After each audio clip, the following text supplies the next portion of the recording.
Assalamualaikum warahmatullahi wabarakatuh. Perkenalkan, nama saya Risnawati Ramadan Kiai. Saya dari kelas C, jurusan Ilmu Teknologi Kebumian, Prodi Pendidikan Geografi. Saya akan mempresentasikan tugas saya, yaitu Geologi Umum, materi tentang teknik lempeng, tektonik lempeng. Tektonik lempeng yaitu terbagi atas 11. Jadi yang pertama, perkembangan sejarah teorema tektonik lempeng. Perkembangan sejarah teorema tektonik lempeng. Jadi yang pertama, teori tektonik lempeng adalah sebuah teori besar dalam bidang geologi yang dikembangkan untuk memberikan penjelasan terhadap adanya bukti-bukti pergerakan skala besar yang dilakukan secara alami oleh litosfer bumi. Teori ini telah mencakup sekaligus menggantikan teori bergeseran benua yang lebih dahulu dikemukakan pada paruh pertama abad ke-20 dan konsep Seaford spreading yang dikembangkan pada tahun 1960-an. Yang kedua, pada akhir abad ke-19 dan pada abad ke-20 geologi berasumsi bahwa kenampakan-kenampakan utama bumi berkedudukan tetap. Kebanyakan kenampakan geologi seperti pegunungan bisa dijelaskan dengan pergerakan vertikal kerak seperti dijelaskan dalam teori geosiklin. Secara tahun 1596 telah diamati bahwa pantai Samudra Atlantik yang berhadapan antara benua Afrika dan benua Eropa dengan Amerika Utara dan Amerika Selatan memiliki kemiripan bentuk dan tampaknya pernah menjadi satu ketepatan. Ini akan semakin jelas jika kita melihat tepi-tepi dari paparan benua di sana. Sejak saat itu banyak teori telah dikemukakan untuk menjelaskan hal ini, tetapi semuanya menemui jalan buntu karena asumsi bawah bumi. Selanjutnya, lempeng tektonik dan bumi berbahaya. Ada dua jenis aktivitas lempeng tektonik menimbulkan gempa bumi dan resiko tsunami. Empatnya, zona subduksi lempeng tektonik adalah lempeng kerak bumi yang bergerak dengan sangat perlahan di seluruh permukaan planet kita. Namun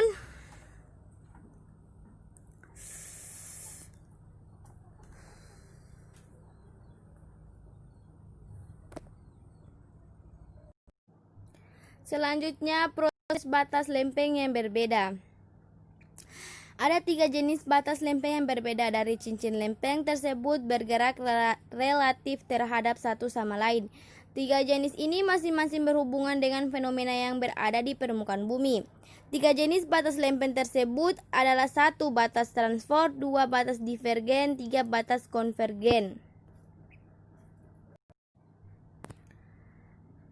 Selanjutnya yaitu proses transfer margin. Batas transfer margin atau sesar ubah bentuk adalah batas antara lempeng yang terbentuk jika dua buah lempeng tektonik saling berpapasan dan bergesekan secara horizontal satu sama lain dengan arah penyamping dan berlawanan.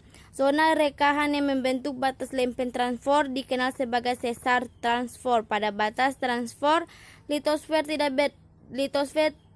tidak tercipta atau dihancurkan. Batas lempeng ini berbentuk di sepanjang zona pemekaran samudra, umumnya terbentuk di dasar laut, tetapi juga ada di dataran. Selanjutnya yaitu batas lempeng berbeda di benua. Dalam lempeng tektonik, batas divergen atas batas lempeng divergen juga dikenal sebagai batasan konstruktif atau batas ekstensional. Adalah fitur linear yang ada di antara dua lempeng tektonik yang saling menjauh. Batas yang berbeda di dalam benua pada awalnya menghasilkan celah dan akhirnya menjadi lembah retakan. Yang selanjutnya yaitu batas lempeng yang berada di lautan. Kontinental konvergensi samudra ketika litosfer samudra dan litosfer benua bertabrakan. Litosfer samudra yang padat mendudukan di bawah litosfer benua yang kurang padat. Bagi akar batas lempeng yang berbeda di lautan,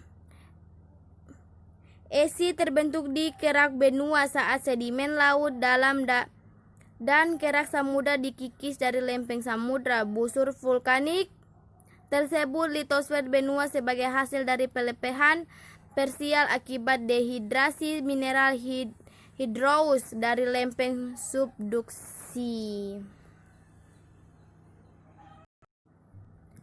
Teori selanjutnya yaitu teori transform batas-batas di benua. Batas lempeng transforman dua lempeng bersisian secara horizontal satu sama lain dan bergerak dengan arah yang berlawanan. Tipe batas lempeng ini dapat terjadi pada lempeng samudra dan lempeng benua. Lempeng tektonik dapat disimpulkan sebagai berikut. Sebuah lempeng adalah sebuah pecahan litosfer. Teori selanjutnya yaitu proses margin flat konvergen yang terjadi jika dua lempeng bergeseran mendekati satu sama lain sehingga membentuk zona subduksi jika salah satu lempeng bergerak di bawah yang lain, atau tabrakan benua kontinental kolosion jika kedua lempeng mengandung kerak benua. Teori selanjutnya itu variansi antara berbagai jenis konvergen. Bila dua lempeng samudra yang saling mendekat, lempeng yang satu akan menghuncam ke bawah lempeng yang lain, membentuk busur kepulauan. Bila lempeng benua dan lempeng samudra yang saling mendekat, maka lempeng samudranya akan menghuncam ke bawah lempeng benua, membentuk pegunungan uplift seperti Andes. Bila dua lempeng benua yang saling berdekatan, terjadilah peristiwa tumpukan atau klosion yang membentuk pegunungan limpatan seperti Himalaya. Jadi sekian dari presentasi pagi hari ini. Bila ada salah kata mohon dimaafkan. Wassalamualaikum warahmatullahi wabarakatuh.